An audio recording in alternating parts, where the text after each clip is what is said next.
চোখের সামনে দাউ দাউ করে চলে গেল লক্ষাধিক টাকার সরকারি সম্পত্তি। নদিয়ার শান্তিপুর বাইপাস সংলগ্ন পাওয়ার হাউসে হঠাৎই আগুন লেগে যায় ভয়ানকভাবে। সেখানে একটি স্টোরে থাকা বিভিন্ন ধরনের অয়েল ড্রাম, দামি দামি মূল্যবান ট্রান্সফরমার রাখা ছিল। সেখানে নিমেষের মধ্যেই তা থেকে আগুন ক্রমশ ছড়াতে থাকে। যদিও শান্তিপুর থানার একটি ইঞ্জিন এসে তাৎক্ষণিকভাবে নেবার চেষ্টা করলেও তা সম্ভব হয় না। এরপর কৃষ্ণনগর দমকল অফিসের আরেকটি ইঞ্জিন নিয়ে আসা হয়।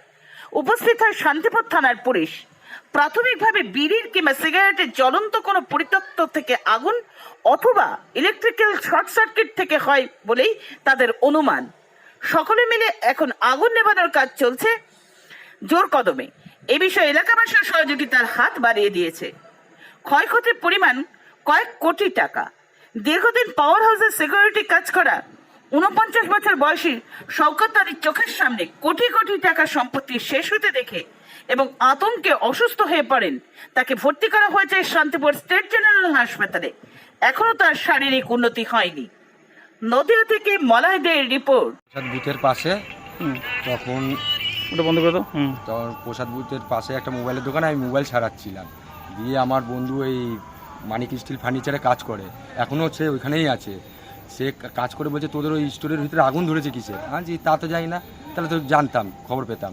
বলছে না ধরেছে। আমি সঙ্গে সঙ্গে সাহেবকে ফোন করি, তখন আমাদের যে সিকিউরিটি সাহেব তাকে ফোন করি যে স্যার এই ব্যাপার, বলে আগুন ধরেছে পারো যে? বলছে আমি জানি না তো।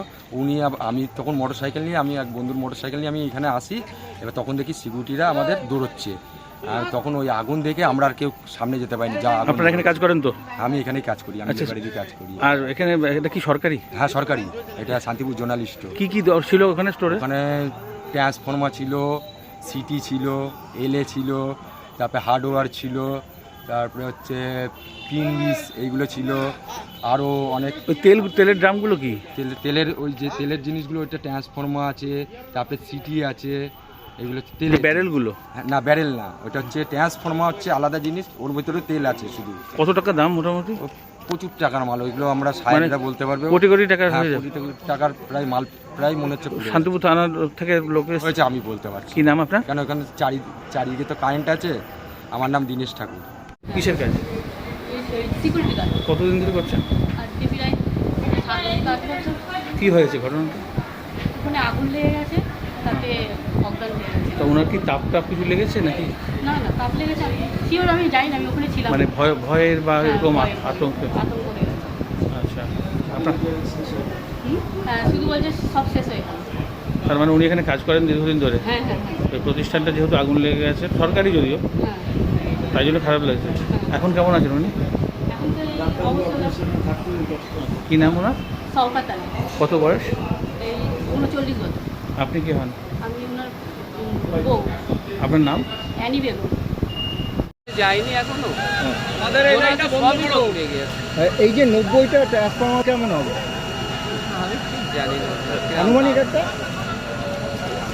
কিরাম মূল্য। সিটি কতগুলো? তাও গুণা নেই আমাদের, একমাত্র স্যাররাই জানে খাতা কলমে কতগুলো সিটি। আচ্ছা, এখানে একটা সিকিউরিটি ছিল, বলেছে নাকি হসপিটালে গিয়েছে, আমার শোনা কথা, দেখিনি তাকে। আজকে আমার অফ ছিল শুক্রবারে। হ্যাঁ, এবার আমাকে খবর করলো, আমি তাড়াতাড়ি করে চলে আসলাম। কি নাম আপনার? আমার নাম ইসুফ ইস্তারা। এখানে কোন ডিপার্টমেন্টে কাজ করেন? আমার সিকিউরিটি লাইনে কাজ। যেটা হয়েছে খুব অস্বাভাবিক, মানে প্রচুর আগুন, এবং এখানে বেশ কিছু ট্রান্সফর্মার অলরেডি তারা পাই সাত হয়ে গেছে, সেগুলো পাই সমস্তটাই ঘুরে গেছে। আনুমানিক সেটা তো বলতে পারবো না, তারা আনুমানিক বেশ কয়েক লক্ষ টাকার ক্ষতি হয়েছে, এটা পরিষ্কার বোঝা যাচ্ছে। আনুমানিক যেটু খবর পেয়েছি আমরা সঙ্গে সঙ্গে আমরা স্পটে আসার চেষ্টা করেছি। হ্যাঁ, একজন ইনজিওর আছে স্যার? না, ইনজিওরি হাসপাতালে কোনো কেউ? না না না, এরকম কিছু না। আর ক্ষয়ক্ষতির পরিমাণ স্যার বলা যাচ্ছে না, কয়েক কোটি টাকার মাল গেছে, তো বলা যাচ্ছে। দমকল থেকে কিছু বলেছে কী কারণে হতে পারে? না, এখনো কিছু জানেনি। দমকলের লোক কাজ করছে এখন। মেনলি কী কী ছিল স্যার এখানে? ট্রান্সফর্মার, এই ধরনের মালপত্র এসেছিল। কোনো দাহ্য কি তেল জাতীয় কিছু ছিল? সবই সবই। স্যার এক্সটিংগুইশার বা জল এরকম কোনো ব্যবস্থা ছিল এখানে? সাময়িক নেওয়ানো? সেইগুলো নেওয়ার মতো পরিস্থিতি ছিল না, পরিস্থিতির বাইরে চলে গেছিল। স্যার আপনার নাম পরিচয়? নির্মল সাহা। হ্যাঁ, আমি এখানকার ডি ইলেকট্রিক্যাল।